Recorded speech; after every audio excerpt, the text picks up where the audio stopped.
What is limerence? Let's talk about it. Have you ever found yourself obsessing over somebody, checking your phone for messages, replaying every conversation in your head, wondering if they're thinking about you too, and you just met them, you've been on one or two dates? That is one of the ways you know that you're in limerence. It's that intoxicating, all-consuming infatuation that feels like love, but it is not love. It is driven by longing, fantasy, and uncertainty.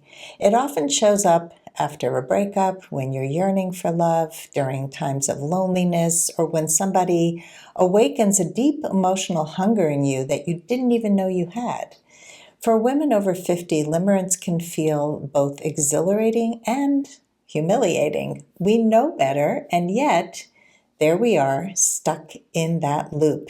Well, the good news is you can break free from limerence. I'm sharing 5 ways to overcome limerence and return to your grounded, wise, wonderful self. The first way to overcome limerence is to name and write out the fantasy. Limerence thrives on fantasy. Instead of fighting it, capture it on paper.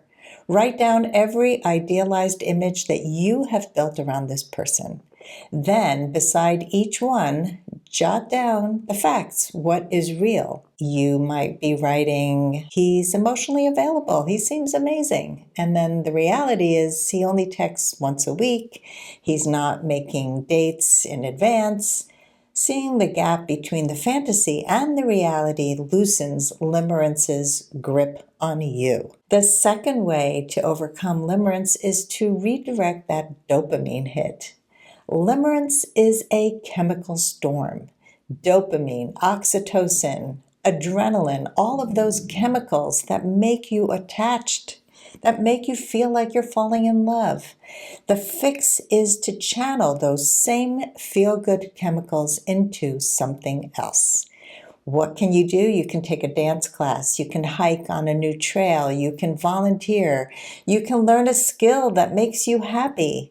Pleasure doesn't have to come from a person. It can come from movement, from purpose, and from growth. What do you think you can do to redirect that dopamine? The third way to overcome limerence is to get curious about the wound that's underneath it.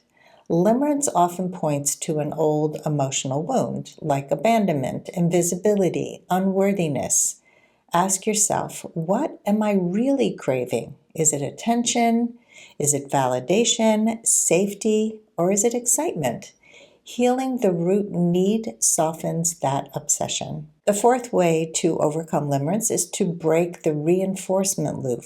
And what I mean by that is if you find yourself checking that person's social media or rereading texts, you are feeding that cycle of over and over obsession. So create a no contact plan with somebody that you've broken up with, for example. Temporarily mute, block, or delete if you have to, but every time you don't reach out to that person, you rewire your brain towards peace and self-trust.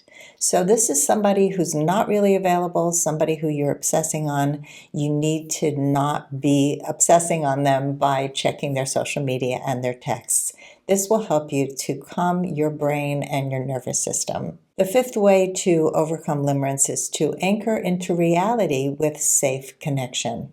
Safety is so important, so spend time with people who love you, who see you clearly, who accept you for who you are.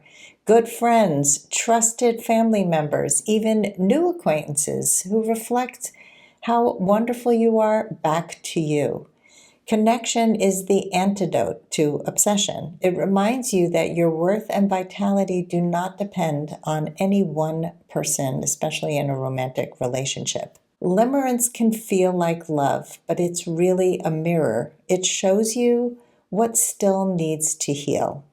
Breaking that cycle is not about feeling shame, it's about reclaiming your emotional freedom.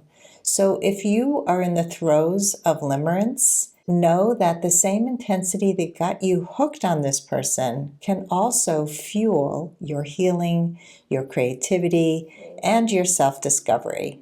There's nothing wrong with you. You're just waking up to healthy, unhealthy relationships. I would love to see if you've ever been in limerence and the effect it had on you, and if you have healed, did any of my tips today help?